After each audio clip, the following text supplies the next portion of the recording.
없네. 나의 사는 모든 순간 주께서 다스리시네.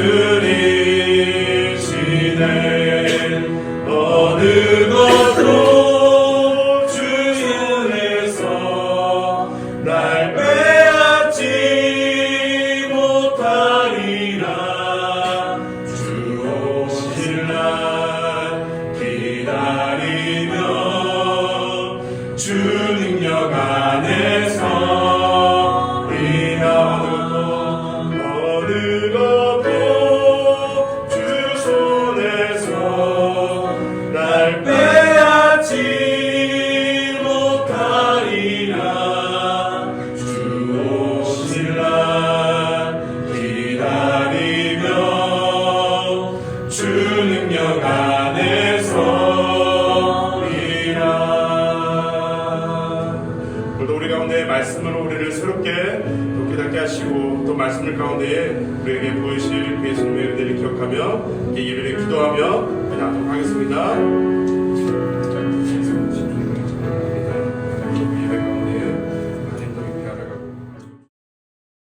하나님 아버지 감사합니다. 오늘 이 시간 우리가 한자리에 모여서 구원받음이 감사하여 주님을 찬양하고 예배합니다. 우리는 그동안 은혜를 누릴 자격을 갖추기 위해 애써서 노력했고 따라서 구원받을 자격도 얻었다고 생각하며 수고해 왔습니다. 죽을 때까지 평생을 더 열심히 수고할 것을 하나님께 약속하고 그리 살면 다 되는 줄 알았습니다. 하나님이 그것을 원하시는 줄 알고 헛된 것을 쫓아왔습니다. 그러나 이제는 말씀을 통해 새롭게 깨달았습니다. 우리는 은혜를 누릴 자격이 없고 구원받을 자격도 없습니다. 그 어떤 수고를 해도 자격이 되지 않습니다. 자격 없는 우리를 그대로 품고 안아주시는 예수님의 은혜를 이제야 깨닫습니다. 빛이신 예수님 앞에서 죄덩어리로 드러날 때 숨고 감추는 것이 아니라 나의 더러운 모습까지도 사랑하시는 예수님께 나아갈 수 있기를 소망합니다. 우리는 연약하고 많이 흔들립니다. 다시 오신다는 약속을 믿는다고 하지만 의심할 때도 있고 때로는 아예 그 약속을 잊고 살아가기도 합니다. 예수님이 없어도 세상살이가 그럭저럭 괜찮다고 느껴지기까지 합니다. 두 발을 땅에 디디고 살기에 이 땅에서의 삶이 닿을 것만 같습니다. 하나님, 연약한 우리의 두 눈을 들어 하늘을 보게 하시고 이 땅의 것이 다가 아니라 그 끝에 하늘의 것이 있음을 오늘의 말씀을 통해 깊이 깨닫기 원합니다. 대신 죽음으로써 사랑을 보여주신 그 예수님이 우리와 함께 계셔서 우리 안에도 서로 사랑이 넘치게 하시고 천국을 배울 수 있도록 우리의 삶을 인도하여 주시옵소서. 적은 수가 모여 교회가 되었습니다. 어린아이부터 어른까지 모두가 예수님의 사랑을 배우며 감사하며 천국을 맛보는 귀한 시간이 되길 원합니다. 성령이 우리와 함께 하셔서 말씀을 깨닫는 지혜도 허락하시옵소서. 다시 오실 예수님을 믿는 믿음이 더욱 자라길 기대하며 예수님의 이름으로 기도합니다. 아멘.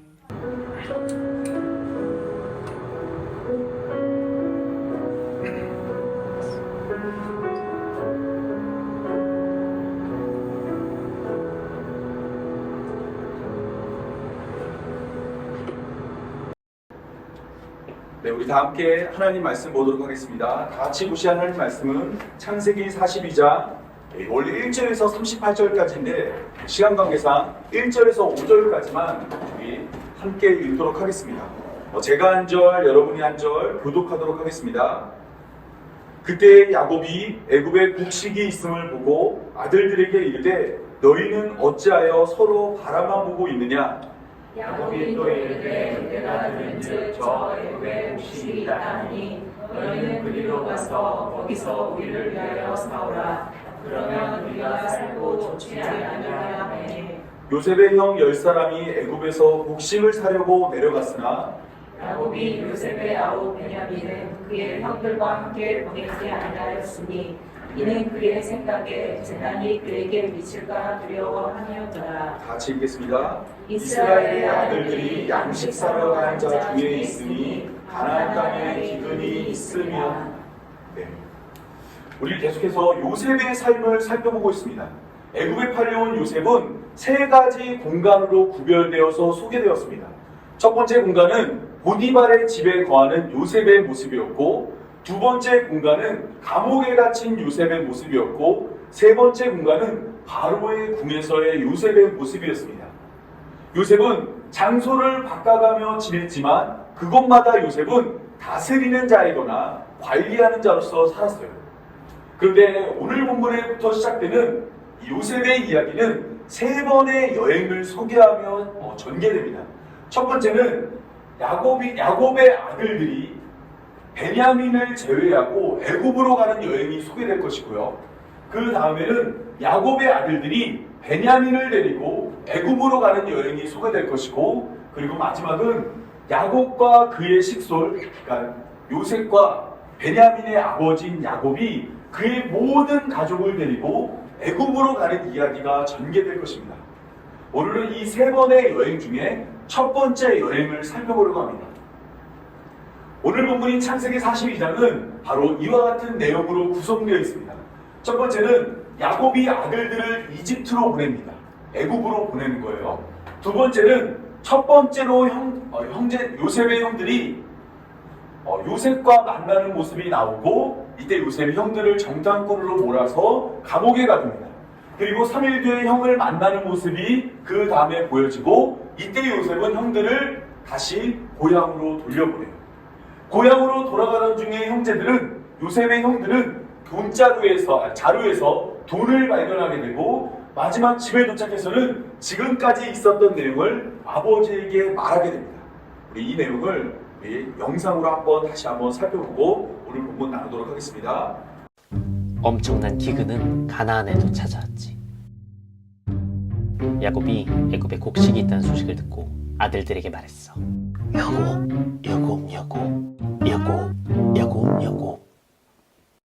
요셉의 형 10사람이 애굽으로 곡식을 사러 갔지만 야곱은 막내 베냐민은 보내지 않았어. 야곱.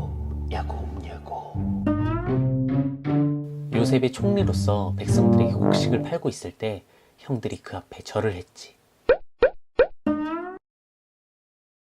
요셉이 모르는 체 하면서 말했어. 요셉. 루벤. 요셉이 꿈꿈에 대해서 생각하고 형들에게 말했어. 요셉.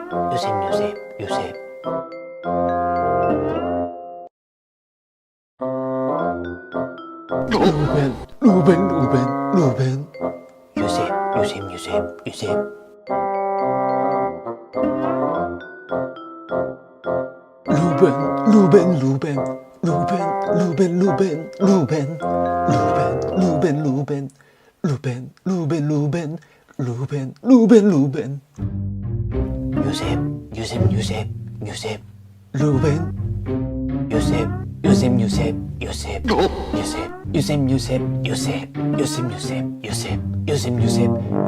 요셉. 요셉.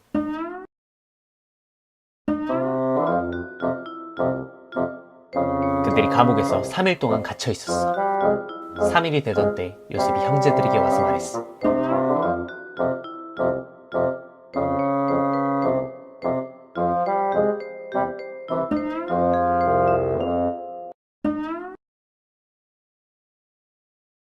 형제들이 말했어.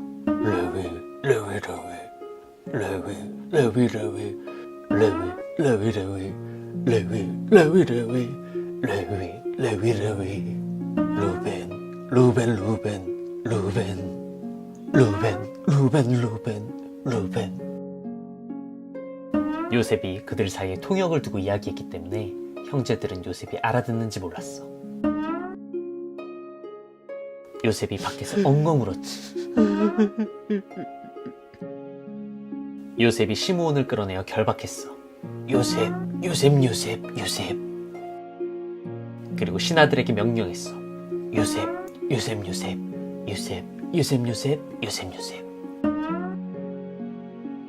형제들이 곡식을 싣고 이집트를 떠났어.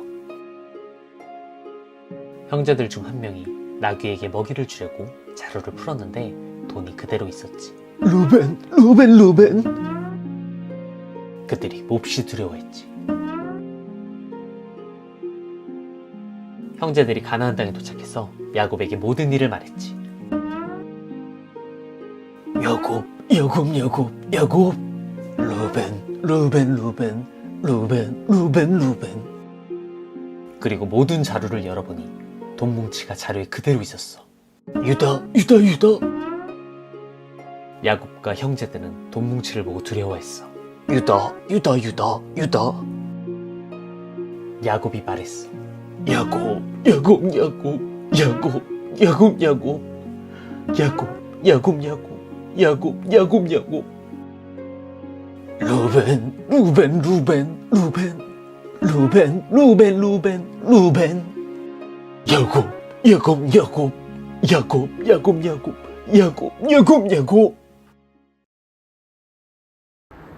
여기까지가 오늘 본문의 내용을 담고 있는 내용들입니다.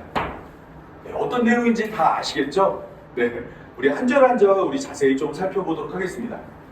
오늘 본문을 보면 기근이 시작되었어요. 어떤 기근이냐면 7년의 풍년이 있은 후에 7년의 흉년이 시작되었습니다. 그리고 야곱은 버티다가 먹을 것이 다 사라졌고 곡식을 구하기 위해서 고민할 때 어디선가 애굽에 곡식이 있다는 것을 보았습니다. 이때 요셉을 팔아넘긴 그의 형들은 어디를 보고 있었냐면 너희는 어찌하여 서로 바라만 보고 있었어요. 그에 반해서 그의 아버지는 애굽에 곡식이 있는 것을 보고 자식들을 불러서 이야기합니다. 내가 들은즉 저 애굽에 곡식이 있다라고 말했어요. 이렇게 말할 수 있었던 이유는 우리가 지난 시간 살펴봤던 창세기 41장 54절에서 57절을 보면 온 땅에 있는 많은 사람들이 기근으로 죽어갈 때 애굽에서 양식을 구해 돌아갔기 때문입니다. 이 소식을 들은 야곱은 그의 아들들을 애굽에 가서 음식을 가져오게 만들었습니다. 이때 야곱의 아들은 원래 12명인데 한 명이었던 요셉은 애굽에 팔아넘겼으니까 야곱에게는 몇 명의 자녀가 있을까요? 서진아. 야곱의 아들이 12명인데 한 명은 애굽에 팔려갔어. 이제 집에 몇 명 남았지? 11명. 11명. 대단하지 않아요? 이걸 계산했다니. 네. 11명이 남았습니다. 11명. 근데 요셉의 형 10사람이 애굽의 곡식을 사러 갔대요. 아니 11명이 집에 있는데 10명이 곡식을 사러 갔다는 것은 누구 한 명이 안 간 겁니다. 누가 안 갔을까요? 네, 베냐민이 안 간 겁니다. 오늘 본문 4절을 보면 야곱이 요셉의 아우 베냐민은 그의 형들과 함께 보내지 아니하였으니 이는 그의 생각에 재난이 그에게 미칠까 두려워함이었더라. 아니 왜 베냐민에게 재난이 끼칠 것을 두려워했을까요? 과거에 요셉을 한번 멀리 보내봤거든요. 근데 형들이 뭐라고 얘기했냐면 요셉이 악한 짐승에게 죽었다라고 말을 했고 야곱은 그렇게 지금 믿고 있는 겁니다. 그래서 베냐민을 보내지 않겠다고 다짐하고 10명의 아들만 애굽으로 보냈습니다. 자, 이제 애굽으로 떠나는 모습이 이 5절부터 시작되는데 아까는 요셉의 형 10사람이라 그랬는데 이제는 이스라엘의 아들들이라는 표현으로 바뀌어요. 이것은 뭐냐면 야곱의 입장에서 이들은 공식적으로 대사처럼 음식을 구하러 간 겁니다. 그리고 그곳에는 누가 총리로 있었냐면 요셉이 나라의 총리로 있었어요. 요셉이 애굽의 총리가 돼서 많은 백성들에게 곡식을 팔고 있을 때 요셉의 형들도 순서를 지켜서 요셉 앞에 나왔고 요셉 앞에 엎드려 절했습니다. 여러분, 우리가 이 요셉 앞에 형들이 딱 절을 했을 때 요셉은 형들을 알아봤어요. 왜냐하면 요셉은 아버지의 집을 떠났지만 형의 집에서 몇 년간 살았어요? 17년간 지냈거든요. 그러면서 긴 시간이 지났지만 형들을 기억하고 있었는데 형들은 요셉을 알아보지 못했습니다. 요셉은 저기 엎드린 자들이 그의 형인지 아닌지 확인하기 위해서 물어봅니다. 너희가 어디서 왔느냐? 이때 요셉의 형들은 뭐라고 대답했냐면 가나안에서 왔습니다라고 답했습니다. 그리고 요셉은 그 형들을 알아보았으나 그들은 요셉을 알아보지 못했습니다. 이때 요셉은 무슨 생각이 들었냐면 그의 형들이 지금 자기 앞에서 뭐하고 있어요? 엎드려 절하고 있죠. 그 순간 뭐가 떠올랐냐면 예전에 꾸었던 꿈이 생각났습니다. 이 창세기 31장을 보면 요셉은 두 번의 꿈을 꿔요. 뭐냐면 그의 가족들로 대표되는 해와 달과 별들이 자신에게 절하는 꿈과 가족들로 대표되는 볕단들이 자신에게 절하는 꿈이 있었거든요. 그 꿈이 떠올랐습니다. 여러분 이전에 이 요셉이 창세기 41장 51절을 보면 아들의 이름을 지으면서 이런 얘기를 합니다. 하나님이 내게 내 모든 고난과 내 아버지 온 집이를 잃어버리게 해주셨다라는 이름에서 아들의 이름을 므낫세라고 이름 지은 적이 있어요. 그건 뭐냐면 애굽에 와서 애굽의 총리가 된 다음에는 이전에 아버지의 집에서 겪었던 일들을 요셉이 잊어버린 겁니다. 그런데 까맣게 잊고 살다가 그의 형들이 와서 자신에게 절하고 있는 모습을 보니까 그제서야 아버지의 집에서 꾸었던 꿈이 생각났던 거예요. 그리고 그 꿈이 생각나니까 어떻게 했냐면 그의 형들을 향해서 뭐라고 얘기해요? 너희는 정탐꾼들이다. 이 나라의 틈을 엿보려고 왔다라고 말했습니다. 여러분 당시에 그 온 세상이 기근으로 다 죽어가고 있어요. 이때 음식이 있는 나라는 어디밖에 없어요? 애국밖에 없습니다. 그러면 애국은 그 당시에 가장 강력한 나라였을 거예요. 그런데 바로 요셉은 그의 형들이 누구라고 말했냐면 이것을 엿보러 온 정탐꾼이라고 말한 것입니다. 여기서 말하고 있는 나라의 틈이라는 단어는 벌거벗음을 말하는 단어예요. 그 나라의 벌거벗음을 확인하기 위해서 왔다라고 말했습니다. 그러면 여러분 한번 생각해 보세요. 엄청나게 강한 나라의 총리가 음식을 걸어왔는데 너희들 스파이다, 정탐꾼이라고 그랬어요. 그러면 이제 그 형들은 죽을 수 있는 위기에 놓여진 겁니다. 어떻게 자신들은 스파이가 아니고 정탐꾼이 아니라는 것을 지금 요셉에게 증명해야 돼요. 그 방법으로 요셉의 형들이 선택한 방법은 우리는 다 한 사람의 아들로서 확실한 자들이니 당신의 종들은 정탐꾼이 아니라 말했습니다. 어떻게 자신을 변호했냐면 우리는 정탐꾼이 아니라 한 사람의 아들들이라고 말합니다. 그러면서 뭐라고 얘기하냐면 그들의 가족사를 이야기합니다. 당신의 종들 우리들은 12형제로서 가나안 땅 한 사람의 아들들이라 막내 아들은 오늘 아버지와 함께 있고 또 하나는 없어졌다고 말했습니다. 여기서 말하는 아버지와 함께 있는 아들은 누구예요? 베냐민이고 없어진 아들은 누구예요? 바로 그 앞에서 이 이야기를 듣고 있는 요셉인 겁니다. 요셉은 이 이야기를 듣고 그의 형들에게 이렇게 이야기합니다. 너희는 정탐꾼이라 한 말이 이것입니다. 너희 말 들어보니까 그래 너희야말로 진짜 정탐꾼이야. 내가 바로의 생명으로 맹세하노니 너희 막내 아우가 여기 오지 아니하면 너희가 여기서 나가지 못한다라고 말했습니다. 이게 무슨 말이냐면 야 너희 말대로 너희가 12명의 아들인데 한 명이 없어졌더라도 너희 그 남은 한 명은 왜 안 왔냐는 거야. 올 거면 다 같이 와야지 왜 한 명을 안 왔어? 너희 막내가 여기 오지 않는 한은 너희는 스파이고 너희는 정탐꾼이라 이야기한 겁니다. 그러면서 뭐라고 얘기하냐면 너희 중 하나를 보내어 너희 아우를 데려오게 하고 너희는 갇혀 있으라고 말했어요. 지금 몇 명이 나갈 수 있어요? 여기서 한 명을 정해서 가서 누굴 데려오냐면 막내 데려오라는 거예요. 그거 아니면 너희는 정탐꾼이라고 말합니다. 그러면서 뭐라고 얘기하냐면 바로의 생명으로 맹세하노니 그렇지 아니하면 너희는 과연 정탐꾼이라는 거예요. 여러분 여기서 잘 보면 요셉은 누구의 이름으로 말하고 있어요 지금? 바로의 생명으로 이야기합니다. 그리고 바로의 생명을 걸고 말해서 아우를 데려오지 않으면 너희는 죽는다는 거예요.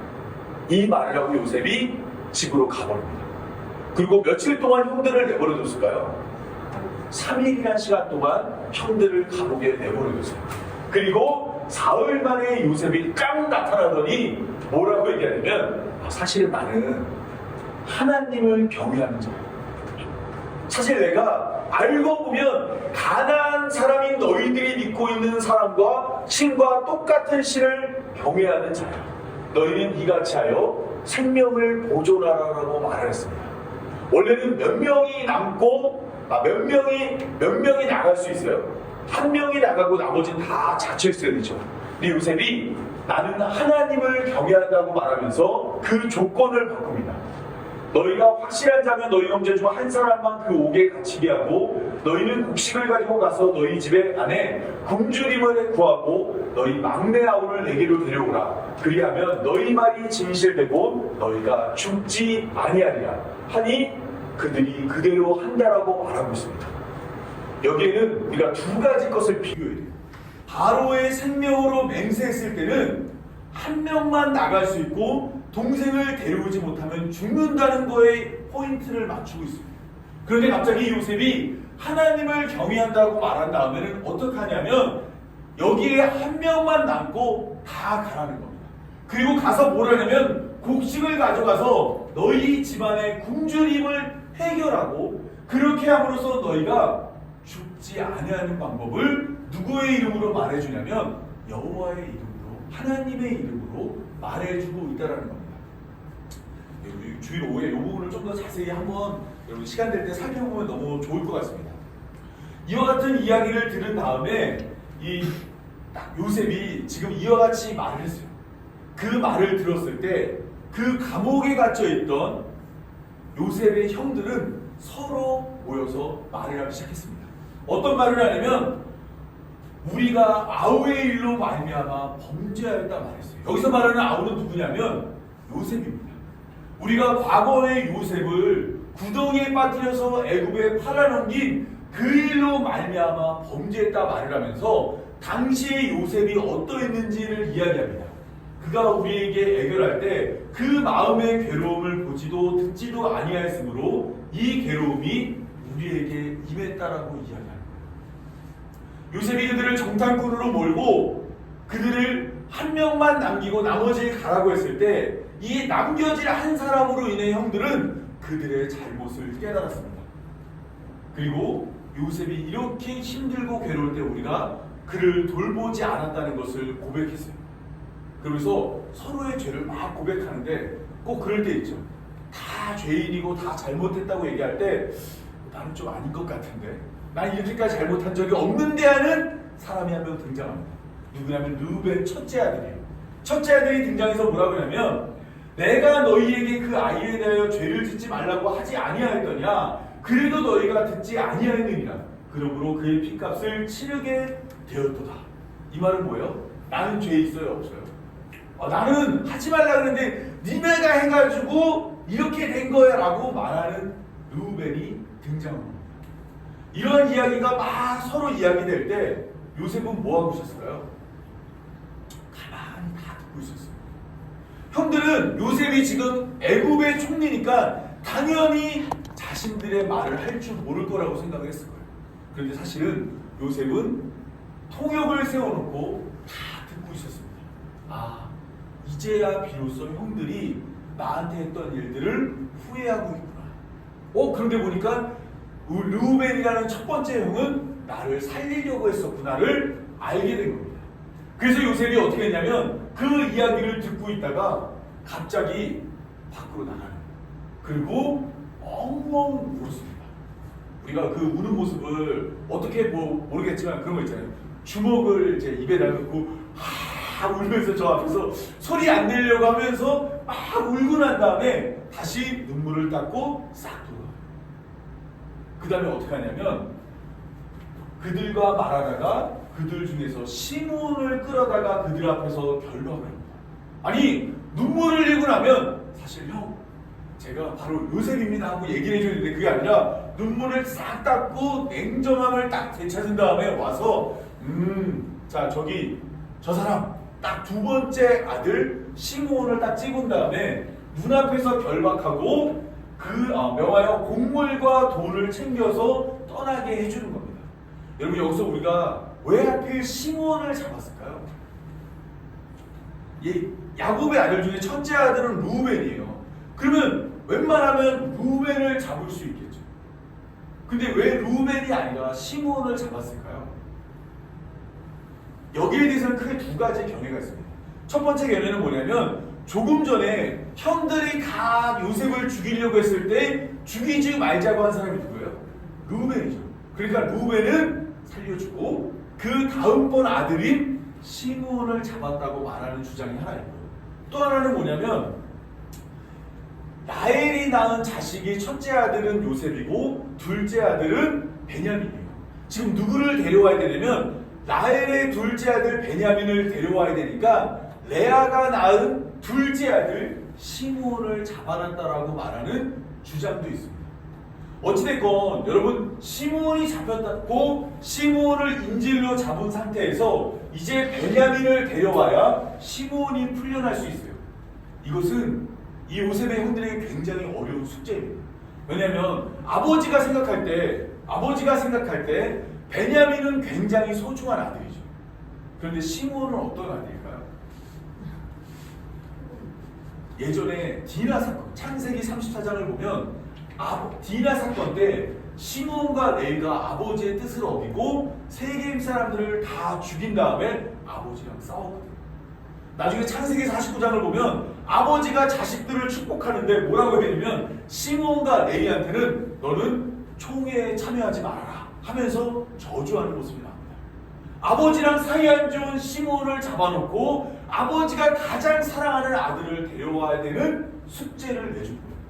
그리고 돌아가는 길에 그들에게 많은 곡식을 그릇에 채워주고, 원래 거기 올 때 어떻게 했냐면요, 돈을 가지고 와서 곡식을 샀거든요. 그런데 곡식을 주고 그 자루에 돈을 다시 넣어준 겁니다. 이뿐 아니라 가는 길에 먹을 수 있는 양식도 챙겨서 요셉의 형들을 고향으로 돌려보냈습니다. 자, 이제 형제들이 고향으로 돌아갑니다. 고향으로 돌아가는 길에 나귀를 싣고 가다가 한 여관에서 나귀에게 먹이를 주려고 자루를 열었는데 거기에 뭐가 있었어요? 가지고 왔던 돈이 있었어요. 아니, 돈이 있으면 저희 아들 같은 경우는 횡재했다, 와 정말 잘됐다, 득템하면서 좋아했을 텐데, 돈을 딱 보는 순간 이 요셉의 형들은 큰 근심에 휩싸였습니다. 왜 그랬을까요? 값을 주고 정당하게 곡식을 사야지 도둑으로 몰리지 않는데, 지금 곡식은 받았는데 돈이 그 자리에 있으면 뭐로 오해받아요? 도둑으로 오해받을 수 있는 거예요. 그래서 그 요셉의 형들은 굉장히 난감해하면서, 여기 성경이 뭐라면 그들의 혼이 나갔다라고 말합니다. 혼이 나갔어요. 이제 정말 큰일 났다, 아니 이 돈이 왜 여기 있지? 라고 말하면서 뭐라고 말하냐면, 하나님이 어찌하여 이런 일을 우리에게 행하였는 거라고 말합니다. 지금 누구를 원망하는 거예요? 하나님을 원망하고 있는 거예요. 자루에 돈이 있는 것을 보고, 이것이 왜 나는 정당한 값을 주고 사고 싶은데 왜 나한테 이 돈이 있지 하면서, 하나님 왜 자꾸 나에게 이런 시련을 주십니까? 라고 이야기해요. 근데 우리가 다음 시간에 살펴볼 창세기 43장을 보면 뭐라고 되어 있냐면, 이 돈의 정체는 이러합니다. 요셉이 말하는 거예요. 너희는 안심하라, 두려워하지 말라. 너희 하나님의 아버지 하나님이 재물을 너희 자루에 넣어 너희에게 주신 거예요. 이것은 뭐냐면 하나님의 은혜가 그의 요셉의 형제들에게 임한 겁니다. 그러나 그들은 율법과 같이 정당한 값을 지불해야만 무엇을 받을 수 있다고 생각해서 이 은혜를 생각하지 않고 두려움 가운데 요셉이 넣어준 그 자루의 돈을 보고 두려워했던 것입니다. 결국 이들은 가나안 땅에 돌아왔어요. 그리고 그의 아버지를 만나서 지금까지 있었던 자초지종을 다 알려줬습니다. 그런데 지금까지 그들이 겪었던 요셉의 모습은 어떤 사람이었을까요? 그렇죠. 그래서 그 땅 주인인 그 사람이 뭐예요? 엄하다라고 말하는 겁니다. 엄하다. 그러면서 지금까지 있었던 일을 차근차근 아버지에게 말하는데, 그 중에 가장 핵심은 뭐냐면, 지금 시므온은 잡혀있고, 그리고 시므온을 데려오기 위해서는 누가 가야 돼요? 막내 아들 베냐민이 가야 돼요. 이 뭐라고 얘기하냐면, 너희 형제 중 하나를 내게 두고 양식을 가지고 가서 너희 집안의 굶주림을 구하고 너희 막내 아우를 내게로 데려오라. 그리하면 너희가 정탐꾼이 아니요 확실한 자임을 내가 알고 너희 형제를 너희에게 돌려보낸다고 말하는 거예요. 여러분, 이 이야기 속에서 뭘 의미하고 있냐면, 결국에 지금 요셉에 의해 야곱은 선택을 해요. 시몬을 구하기 위해서 베냐민을 보내야 할지, 아니면 어떻게 하냐, 시몬을 버려둘지 고민해야 하는 이 시간이 다가온 겁니다. 그런데 여러분, 만약에 그래 아들 하나 없는 셈 치고 시몬 버리자 라고 결정을 했어요. 그럼 어떤 일이 벌어질까요? 지금 기근이 몇 년이라고 했어요? 7년. 그 말은 뭐냐면 또 곡식을 얻으러 가야 돼요. 곡식 구할 데가 없어요. 곡식은 애굽에만 있어요. 결국에는 가야 합니다. 그래서 그 형제들이 뭐라고 얘기하냐면, 그렇게 해야만 우리가 그 나라에서 무역을 할 수 있다는 거예요. 사고 팔고 할 수 있다는 거예요. 곡식을 사올 수 있으니까 아버지 제발 베냐민 줘가지고 시몬도 구하고 뭐예요? 먹을 것도 구할 수 있게 해달라고 하는 겁니다. 자, 이때 이 뭐냐면 이 집에 와가지고 다시 이 자료를 펴봤어요. 모든 사람이 자료를 펴봤더니 아니 한 사람의 자료에만 돈이 있는 게 아니라 모든 자료에 다 돈이 있었습니다. 그래서 그것을 보고 그들과 그들의 아버지가 돈 뭉치를 보고 다 두려워하는 거예요. 그리고 아버지가 이야기하는 겁니다. 그들의 아버지 야곱이 그들에게 이르되 너희가 나에게 나의 자식들을 잃게 하도다. 요셉도 없어졌고 시므온도 없어졌거늘 이제는 베냐민도 뺏어가려고 하느냐라고 이야기해요. 그 말은 뭐냐면 이 베냐민 보내겠다는 거예요? 안 보내겠다는 거예요? 안 보내겠다는 거예요. 그리고 베냐민 안 보내면 누가 죽어요? 시므온만 아니라 좀 시간이 지나면 누구까지 죽을까요? 가족 전체가 죽어요. 그래서 이번에도 또 장자 중에 한 명인 장자인 루벤이 나서는 겁니다. 루벤이 아버지에게 가서 뭐라고 얘기했냐면 아버지 내가 혹시 베냐민을 데려갔다가 데려오지 않으면 내 두 아들을 죽이소서라고 말해요.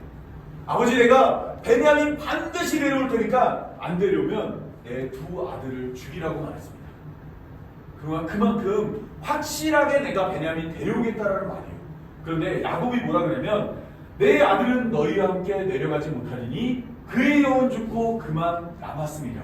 만일 너희가 가는 길에서 재난이 그에게 미치면 내가 내 흰머리를 슬퍼하며 스올로 땅 아래로 내려가게 함이라라고 이야기하는 겁니다. 그 말은 뭐냐면 결국에 나는 어떠한 일이 있어도 베냐민은 보낼 수가 없다라고 이야기했습니다. 오늘 여기까지가 창세기 42장의 이야기입니다. 오늘 이야기가 어떤 내용을 담고 있는지 여러분 아주 깜짝 놀랄 재밌는 이야기가 이 안에 담겨져 있습니다. 지금 우리가 살펴봤던 모든 이야기는 사실 무언가를 말하고 있어요. 그것이 무엇인지 한번 카메라 한번 보면서 한번 살펴볼까요? 이 아이가 아버지 이걸 뺏었죠? 아버지가 이 아이 흉내내는 거예요.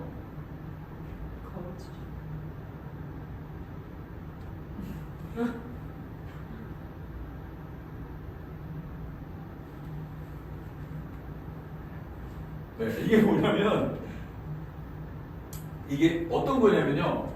이 아버지가 이 아이의 행동을 그대로 따라하는 거예요. 너가 이렇게 하면 떼쓰면 안 되지 하는 걸 보여주니까 이 아이가 당황해가지고 아버지를 다독이는 모습을 보면서 아 내가 저렇게 하면 안 되겠지라고 생각하는 겁니다.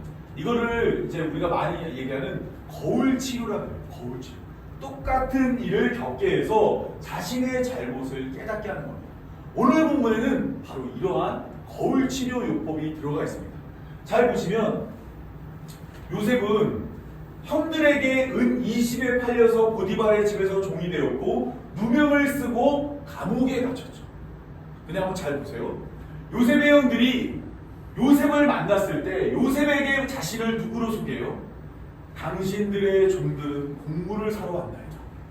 당신들의 종들은 정탐꾼이 아닙니다라고 말을 하면서 요셉의 형들은 요셉 앞에서 자신들을 종이라고 이야기했습니다. 그리고 요셉은 그의 형들에게 누명을 씌웠죠. 요셉도 보디발의 아내에 누명을 씌워서 감옥에 가게 되잖아요. 요셉도 그의 형들을 정탐꾼이라는 누명을 씌웁니다. 그리고 요셉이 감옥에 갇힌 것처럼 요셉의 형들도 감옥에 3일 동안 갇히게 됩니다. 그리고 집으로 돌아갈 때 요셉이 한 명은 남겨두고 자루에 돈을 넣어줬죠. 과거에 요셉을 은 20에 팔았던 형들은 요셉을 잊어버린 채 돈만 들고 집으로 왔었거든요. 그런데 이번에도 아버지의 집으로 돌아갈 때 그들은 시므온은 잃어버리고 돈만 들고 집으로 돌아온 모습이었습니다. 이런 과정을 통해서 요셉이 형들에게 말하고 싶었던 건 무엇일까요? 지금 이러한 요셉의 행동은 여러분 한번 잘 생각해 보세요. 요셉의 이러한 행동은 복수일까요? 구원일까요? 한번 잘 생각해 보면 창세기 42장 9절에서 요셉이 그들에 대하여 꿈을 생각했어요. 요셉이 형들이 나에게 절하는 모습을 보면서 그때 꾸었던 꿈을 딱 떠올렸습니다. 그리고 요셉이 뭐라고 했냐면 너희는 정탐꾼이라고 했어요. 이것은 요셉이 형들에게 하는 복수일까요? 구원일까요? 어떤 목적과 이유로 요셉이 이런 행동을 했었던 것일까요? 굉장히 복잡하죠. 여러분, 여기서 우리는 한 가지 먼저 생각해야 될 점이 있습니다. 바로 요셉은 꿈꾸는 자이며 동시에 꿈을 해석하는 자입니다. 요셉은 하나님의 뜻이 담겨있는 꿈을 받았고 많은 사람들이 그 꿈의 내용을 해석할지 모르지만 요셉만은 그 꿈을 해석할 수 있었습니다. 그러면 요셉이 해석했던 그 꿈의 내용이 무엇이었냐면, 요셉은 그 순간 형들이 나에게 절하는 모습을 딱 보는 순간 그 꿈을 떠올렸다 그랬잖아요. 그때 아는 거예요. 아, 이 꿈은 오늘과 같이 기근으로 모든 사람이 죽어갈 때 내가 이와 같이 많은 백성의 생명을 구원하게 하시려고 나에게 이 꿈을 주었다라는 겁니다. 요셉이 형들에게 복수하려고 그와 같이 행동한 것이 아니라 요셉은 형들을 구원한다는 하나님의 뜻을 깨달았고 그 뜻을 이루기 위해서 요셉이 형들을 정탐꾼으로 몰았던 거예요. 아니, 기근 가운데서 형들이 배고파하고 굶주려하고 어려우면 그냥 도와주면 되는데 요셉은 왜 형들을 정탐꾼으로 몰았던 걸까요? 왜 그렇게 몰았던 걸까요? 그것은 뭐냐면 거울 치료와 같이 자신이 겪었던 일을 똑같이 겪었을 때 그들의 잘못과 허물을 깨닫게 하기 위함입니다. 그냥 건져주는 것이 아니라 그들이 자신의 잘못을 고백하고 자신의 한계를 깨달았을 때 비로소 요셉이 베푸는 하나님이 베푸는 은혜를 깨닫기 때문입니다. 잘 보시면 요셉이 그들을 정탐꾼이라 얘기하고 감옥에 가두었고 또한 한 명을 남겨두고 보냈을 때 그의 형들이 뭐라고 했어요? 우리가 우리의 아우의 일로 말미암아 범죄했다라는 자신의 죄를 고백하게 됐거든요. 하나님의 은혜를 누리기 위해서는 이처럼 무엇보다 먼저 무엇이 필요하면 내가 그 앞에 죄인됨을 깨달아야 되고 내 스스로는 구원에 이를 수 없다는 한계를 먼저 알아야만 하는 것입니다. 그래서 요셉은 형들의 그 죄를 먼저 폭로하기 위해 그들이 그의 죄인됨을 깨닫게 하기 위해 형들에게 정탐꾼이라고 얘기한 거예요. 그래서 형들로 하여금 아, 그날에 내가 잘못했습니다라는 고백을 받아내길 원했다라는 겁니다. 이처럼 우리의 구원도 마찬가지입니다. 예수님은 이 땅에 오셨을 때 마가복음 8장에서 인자가 많은 고난을 받고 장로들과 대제사장들과 서기관들에게 버림받아 죽임을 당하고 사흘 만에 살아날 것을 비로소 제자들에게 말해줬어요. 여기 비로소라는 말은 이전에는 말하는데 드디어 처음으로 예수님이 내가 죽고 살 거야 라는 이야기를 제자와 많은 무리에게 말해준 겁니다. 이 이야기를 들었을 때 베드로가 어떻게 했어요? 예수님을 붙들고 항변합니다. 항변한다는 게 뭐냐면 예수님 십자가에 달려 죽지 말라는 거예요. 십자가에 달려 죽지 말고 예수님 화려하게 이 땅에 임금이 되어 주십시오 라고 이야기했습니다. 그러니까 예수님이 죽으러 간다니까 죽는 길을 막은 거예요. 그때 예수님이 베드로를 향해서 뭐라고 이야기하냐면 사탄아 내 뒤로 물러가라. 내가 하나님의 일을 생각하지 아니하고 도리어 사람의 일을 생각한다고 말했습니다. 이게 무슨 말이냐면 예수님이 십자가로 가는 길을 막으면 안 돼요. 많은 사람들이 우리가 죄를 짓지 않고 우리가 예수님을 잘 섬겨서 예수님을 십자가에 매달지 않으면 우리는 구원받을 수 있는 하나님의 백성이 될 수 있다고 생각합니다. 그러나 우리가 이렇게 말을 하면 예수님이 십자가로 가는 길을 막아서면 예수님은 우리에게 말합니다. 사탄아 내 뒤로 물러가라라고 이야기합니다. 그러면서 예수님이 이렇게 이야기합니다. 누구든지 나를 따라오려거든 자기를 부인하고 자기 십자가를 지고 나를 따르라고 했어요. 예수님이 나를 따르기 위해서는 첫 번째 자기를 부인해야 돼요.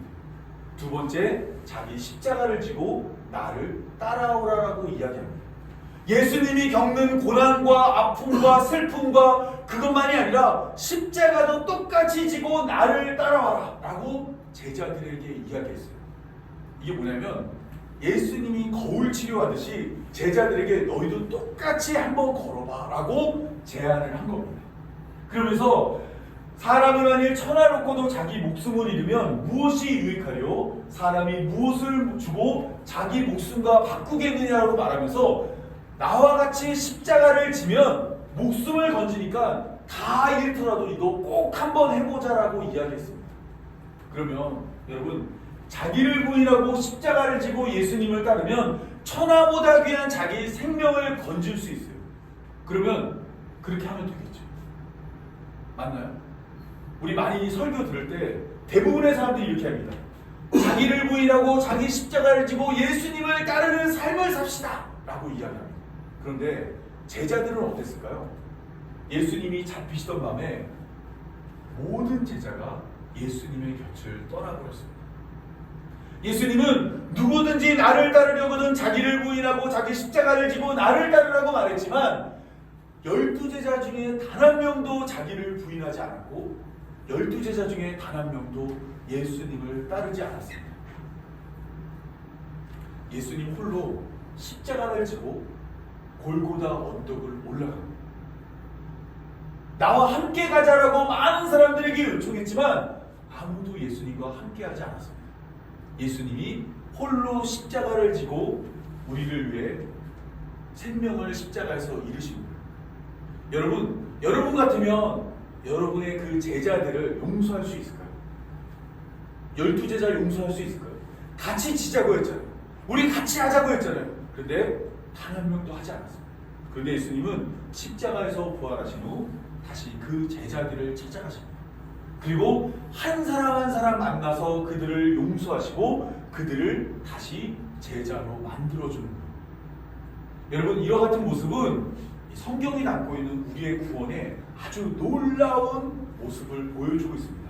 시편 105편을 보면 오늘 요셉에 대한 이야기를 이렇게 설명하고 있습니다. 그가 또 땅에 기근이 들게 하사 그들이 의지하고 있는 양식을 다 끊었대요. 기근이 시작된 거예요. 그런데 그때 그가 한 사람을 앞서 보냈대요. 누군가 앞서 보냈는데 그가 바로 뭐냐면 요셉이 종으로 팔려서 애굽에 먼저 들어간 겁니다. 기근으로 온 세상을 심판하기 전에 하나님이 한 사람을 먼저 보냈다라는 거예요. 그리고 그는 종이 되었고 그는 그의 발은 차고를 차고 그의 몸은 쇠사슬에 매였으며 여호와의 말씀이 응할 때까지 그가 그곳에서 단련을 받았다라는 겁니다. 하나님이 세상을 심판하기 전에 요셉과 같이 한 사람을 이 세상에 보냈고 요셉이 이 땅에서 발에 차고를 차고 온몸이 쇠사슬에 매인 종이 되게 함으로 자기 백성을 건져내게 했다는 겁니다. 마찬가지로 하나님은 언젠가 이 세상을 심판하실 겁니다. 하나님 분명히 이 세상에 시작이 있었던 것처럼 이 땅에 마지막이 있을 거예요. 그 마지막을 대비해 하나님이 한 사람, 곧 예수 그리스도를 이 땅에 먼저 보내주셨습니다. 예수님도 이와 같이 발에 차고를 차고 이와 같이 십자가를 홀로 지고 우리가 당해야 될 차고를 치고 십자가를 질 것을 예수님이 홀로 다 감당하십니다. 사실 요셉의 형들과 요셉의 모습을 살펴보면 요셉의 형들은 3일밖에 요셉의 삶을 경험하지 않았어요.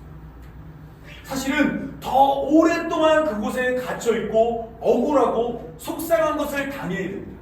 그런데 요셉이 먼저 보내진 자로서 그것을 다 감당하고 자신과 같이 다 죽어야 될 그의 가족을 살려냈습니다. 마찬가지로 성경이 말하고 있는 우리의 구원은 뭐냐면 원래 우리가 죄로 인해서 발과 손에 못이 박혀 죽어야 될 것이 바로 우리들인데 하나님이 우리를 심판하기 전에 예수님을 앞서 보냈고 우리의 앞서 예수님이 우리가 당해야 될 고난을 다 당하신 후 우리를 건져 주신다고 말하고 있는 것입니다. 이제 말씀을 맺겠습니다. 여러분, 하나님의 사랑은 어느 정도 크기일까요? 저는 이제 저도 미워하는 사람이 있거든요. 정말 안 좋아하는 사람이 있어요. 말도 안 섞고 잘 쳐다보지도 않아요. 그런데 그 사람보다 길 가는 사람은 그래도 조금 그 정도로 미워하진 않아요. 근데 길 가는 사람보다 우리 교회 식구들을 사랑합니다. 솔직한 말이지만 우리 교회 식구들보다 우리 가족을 좀 더 사랑합니다.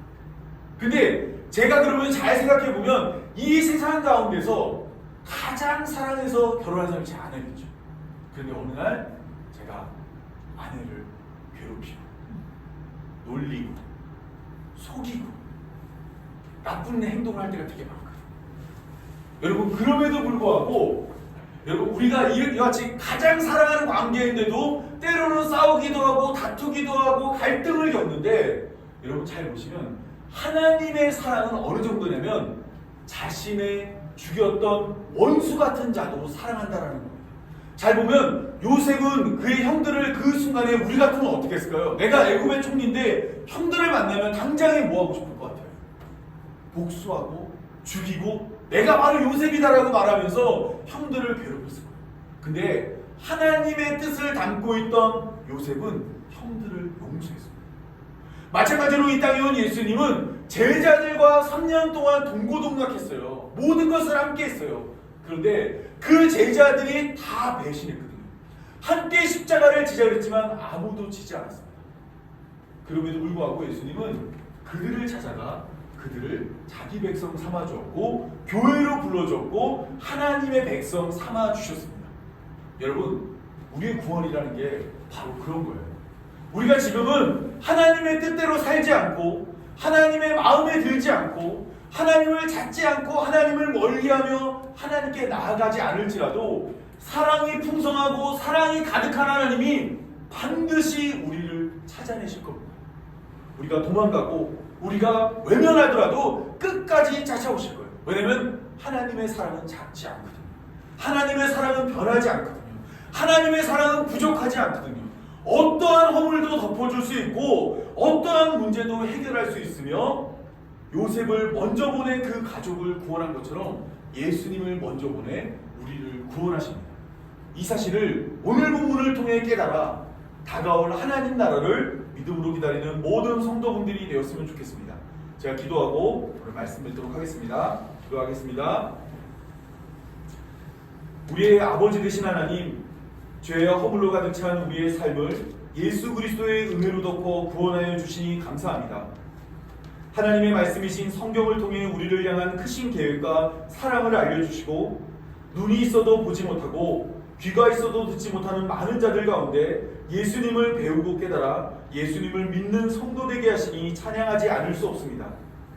성경이 없었다면 우리의 구원을 의심하고 그 구원을 확신할 수 없었으나 성경을 통해 반드시 구원하는 하나님을 보고 듣고 배우니 성경의 말씀대로 우리를 구원하여 주옵소서. 오직 은혜만이 구원임을 고백하오니 세상에서 가장 크신 사랑으로 속히 임하여 우리를 구원하여 주옵소서. 모두가 예수님을 기다리지 않을 때 성경이 약속한 대로 다시 오실 것을 믿음으로 예수님을 기다리니 마라나타 주 예수여 속히 임하여 주옵소서. 이 모든 말씀 우리 구주 예수님의 이름으로 기도합니다. 아멘.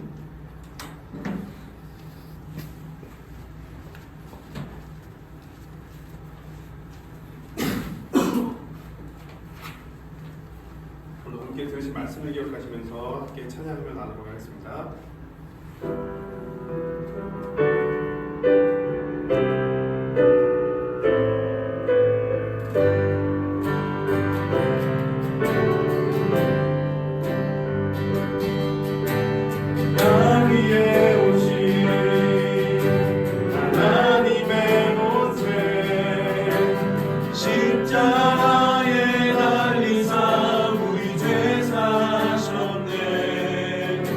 하나님이 그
주님 오시는 날 다시 사신하게 이 땅을 비추네. 사단의 권세는 주 앞에 무너져 생명과 진리의 주 권세 가장 높도다.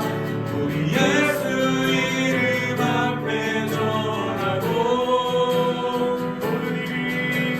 모든 힘이 주를 시네. 영광 중에 오실 그를 보리라. 선포해 왕께 만세. 존귀와 위엄을 찬양해. 왕께 만세. 주 예수 하나님 왕께 만세. 왕께 만세. 존귀와 위엄을 찬양해.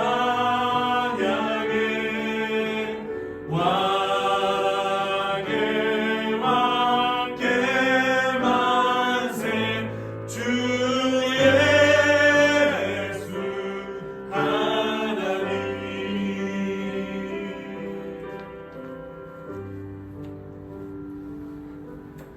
축도로 마치도록 하겠습니다.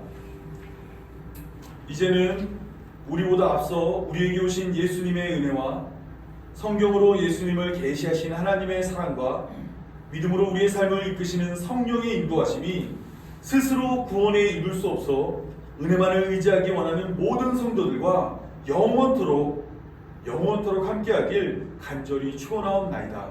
아멘.